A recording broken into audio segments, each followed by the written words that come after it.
Assalamualaikum my YouTube family, welcome back to Empty Shades. I hope you all are doing well. अल्हम्दुलिल्लाह मैं भी बिल्कुल ठीक हूँ। मुझे लगता है आप सब लोगों ने मुझे मिस किया है और अगर मिस किया है तो कमेंट्स में ज़रूर बताइएगा। वो तमाम लोग जो फर्स्ट टाइम मेरी वीडियो देख रहे हैं और फर्स्ट टाइम मेरे चैनल पे आए हैं, so welcome to my world. यूं ही बने रहिएगा, मेरे साथ जुड़े रहिएगा। और वो तमाम लोग जो मुझे देखते आ रहे हैं उन सबका बहुत शुक्रिया। सो कहानी है ये हमारे थाईलैंड के सफ़र की, तो देखिए आज हम कहाँ जा रहे हैं। रेडी हो गए हैं, बारिश हो रही है और गाड़ी हमें आ गई है पिक करने के लिए। आज हम जा रहे हैं फीफी आइलैंड। फीफी आइलैंड है फुकेट में, फुकेट है थाईलैंड में। फुकेट थाईलैंड का एक बहुत खूबसूरत आइलैंड है और इसके साथ ही छोटे छोटे आइलैंड्स हैं जिन्हें आज हम एक्सप्लोर करने जा रहे हैं। फीफी आइलैंड के बारे में तो आपने सुना होगा, यहाँ पे बहुत सारे आइलैंड्स हमें देखने को मिलेंगे जो हम कर रहे हैं क्रूज ट्रिप के जरिए एक्सप्लोर। गाड़ी ने हमें ड्रॉप किया है, यहाँ सबका यही स्टॉप है। आगे इस बीच से ये गाड़ियों का जो है गाड़ियाँ ड्रॉप करती हैं और यहाँ से आगे जो है वो बोट का स्टॉप है, बोट्स जो हैं वो पिक करती हैं। तो यहाँ पे बहुत ज़्यादा रश है, लाइंस लगी हुई हैं। अंदर ब्रेकफास्ट भी चल रहा है। ब्रेकफास्ट जो है वो पैकेज के अंदर ही है, आप खाना चाहें तो एंजॉय करना चाहें तो आप कर सकते हैं। यहाँ पे जब आप क्रूज ट्रिप अपना बुक करते हैं तो उसी में आपका ब्रेकफास्ट, आपका लंच इंक्लूड होता है। हमने बुक किया है सी स्टार और सी स्टार बहुत अच्छी कंपनी है और यहाँ पे बहुत ज़बरदस्त किस्म का बुफे लगा हुआ है क्योंकि यहाँ पे आपको मॉर्निंग में 7 o'clock पहुँचना होता है। तो यहाँ पे ब्रेकफास्ट बुफे है जिसमें बहुत सारी चीज़ें हैं, केक, पेस्ट्रीज, जूस, कॉफ़ी, सब कुछ आपको, सैंडविचेस मिल जाते हैं, कैंडीज़ हैं, फ्रूट भी मिल जाता है। क्योंकि आप इतनी सुबह आते हैं और बहुत सारे लोगों ने ब्रेकफास्ट नहीं किया होता, क्योंकि हम करके आए हैं लेकिन बाकी लोगों ने नहीं किया हुआ था। फीफी आइलैंड बोलते हैं, हम लोग फीफी बोलते हैं, ये लोग बोलते हैं फीफी आइलैंड। यल्ला हबीबी चलो चलो।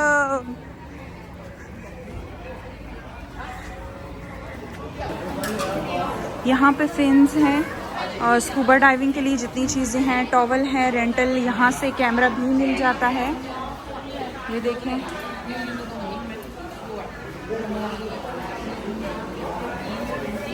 ये देखिए स्कूबा डाइविंग के लिए मिल जाता है कैमरा।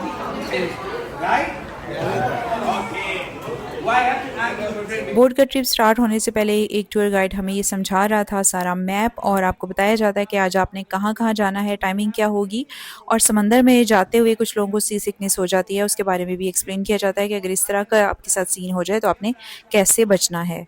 बोट की तरफ जा रहे हैं हम और ये रही मेरी लुक, क्योंकि ये फ्लिप फ्लॉप जो होते हैं ये मस्ट हैं, उसके साथ है सन ग्लास और सन ब्लॉक, ये मस्ट है, ये आपने लाजमी अपना साथ में लेके जाना है। ये हमारी टूर गाइड है सी स्टार की, हर ग्रुप है, हर ग्रुप का अपना गाइड है। जैसे ये मैं आपको दिखाती हूँ, यस ये वाइट कलर है, वाइट कलर की ये है, और इसमें डिफरेंट कलर हैं हर एक का, किसी का ब्लू है, किसी का ग्रीन है, किसी का ग्रीन ब्लू है, इस तरह से ग्रुप्स हैं डिफरेंट।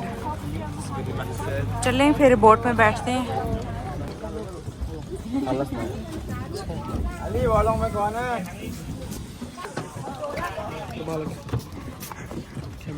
ये साथ में कुछ स्पेशल ब्यूटीज हैं, हमारे स्पेशल लोग हैं।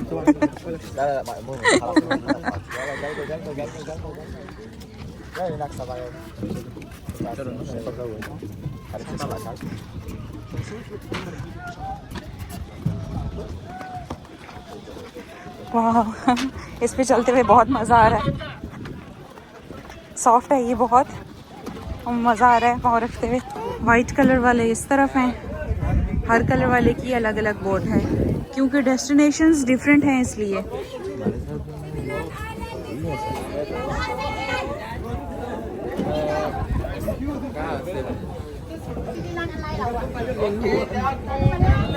यहाँ से शूज़ रिमूव करके फिर जाना होता है। ये है हमारी बोट,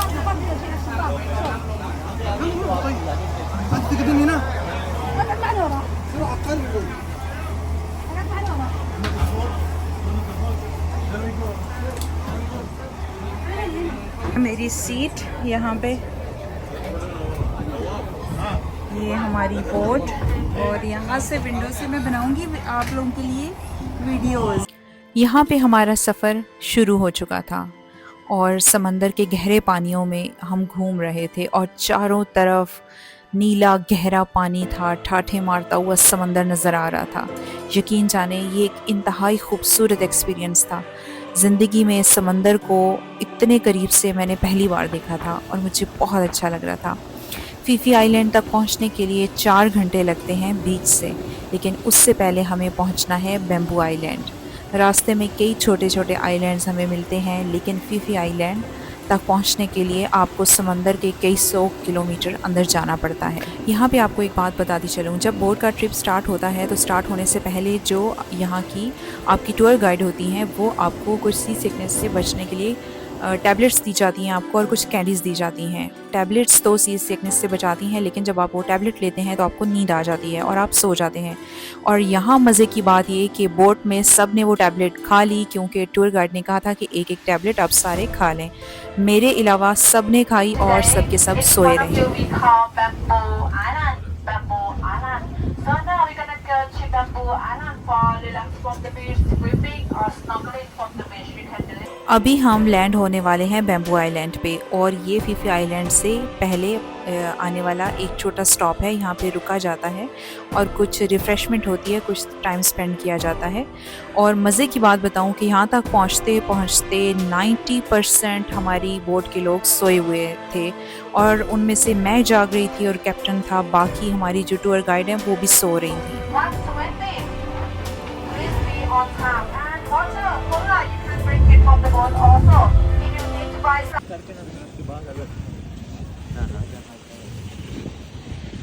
हम यहाँ पे लैंड हो चुके हैं आइलैंड पे और सैंड के ऊपर चलते हुए बहुत मज़ा आ रहा है। ये देखिए,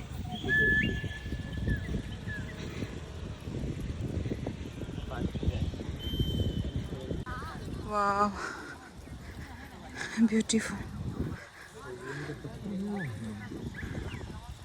बहुत ही खूबसूरत जगह है।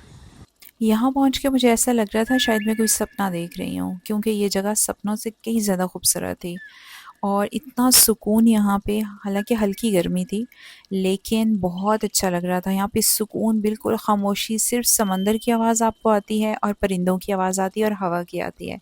बाकी पूरी दुनिया का कोई शोर आपको यहाँ सुनाई नहीं देता।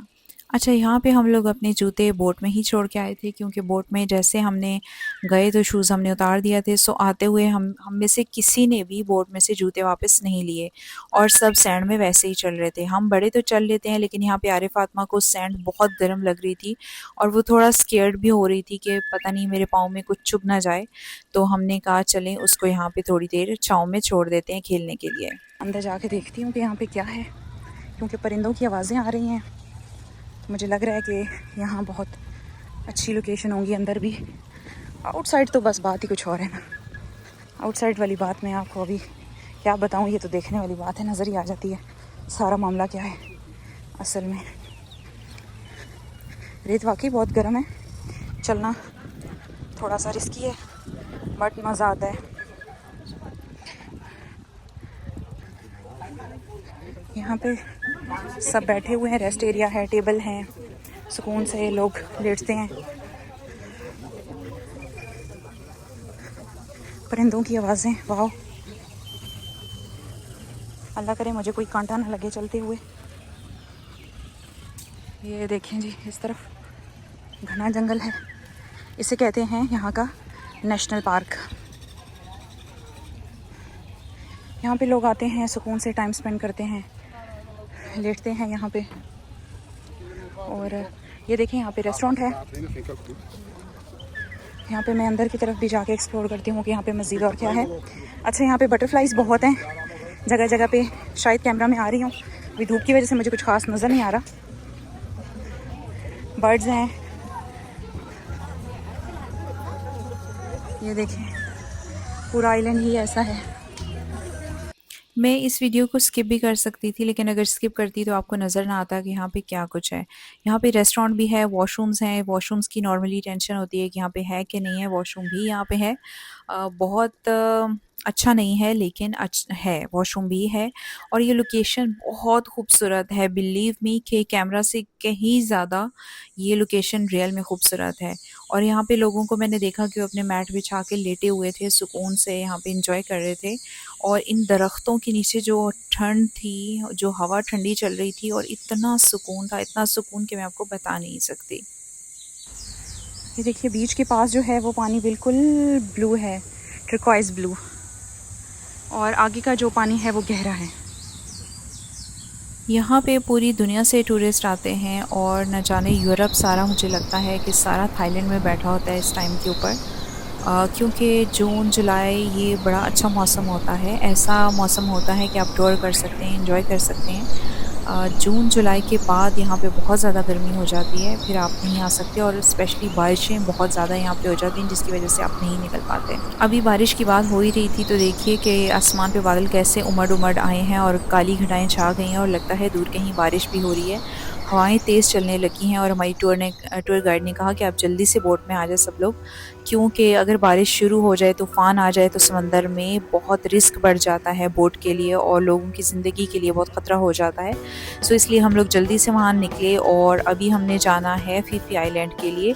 इस वीडियो में इन सारी चीज़ों को कवर करना इतना ईजी नहीं था, इसलिए मैंने सोचा कि बहुत सुकून के साथ, तसल्ली के साथ मैं 2-3 पार्ट्स बना देती हूँ, जिसमें ये डिवाइड करके मैं आपको बासानी आप सब कुछ देख सकते हैं, ताकि आपको मैं कोई भी चीज़ स्किप नहीं करना चाह रही। यहाँ पे एक बहुत ही खूबसूरत जगह है, बहुत खूबसूरत लोकेशंस हैं, इनको अगर मैं स्किप करूँगी तो मुझे लगता है ये इन जगहों के साथ ज़्यादती होगी। कई 100 और हज़ारों किलोमीटर तक फैला ये गहरा नीला समंदर, और इसकी दहशत अलग थी। और यहाँ पे मौसम भी बहुत अच्छा हो रहा था, हवा ज़रा ठंडी हो गई थी, और मैं आ गई थी बोट के फ्रंट डेक के ऊपर। यहाँ पे शॉर्ट्स में मैंने वीडियोस डालूंगी, आप उनमें देखिएगा कितनी खूबसूरत शॉर्ट्स मैंने बनाए हैं।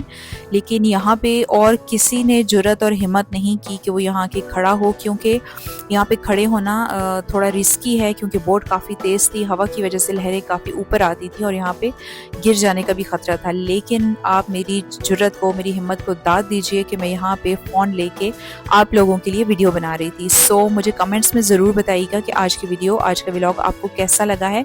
इसको अपने फ्रेंड्स और फैमिली के साथ भी शेयर करें, और अगर आपका थाईलैंड का प्लान बन रहा है तो मेरे पिछले व्लॉग्स और आने वाले व्लॉग्स ज़रूर देखिएगा। नॉर्मली मुझे बहुत ज़्यादा फोबिया है समंदर से, मैं सोचती थी कि मुझे बहुत डर लगेगा, लेकिन बिलीव मी यहाँ मुझे बिल्कुल भी डर नहीं लगा, और मैं इतना इंजॉय कर रही थी कि मैं डर को भूल ही गई। मुझे याद ही नहीं रहा कि डर चीज़ क्या होती है। यहाँ पे मुझे बहुत मज़ा आ रहा था, और बिलीव मी कि मैं आपको बता नहीं सकती कितनी खूबसूरत जगह थी। चलिए आज के व्लॉग के बारे में मुझे ज़रूर से बताइएगा, और नेक्स्ट पार्ट का वेट कीजिएगा, वो जल्दी अपलोड हो जाएंगे।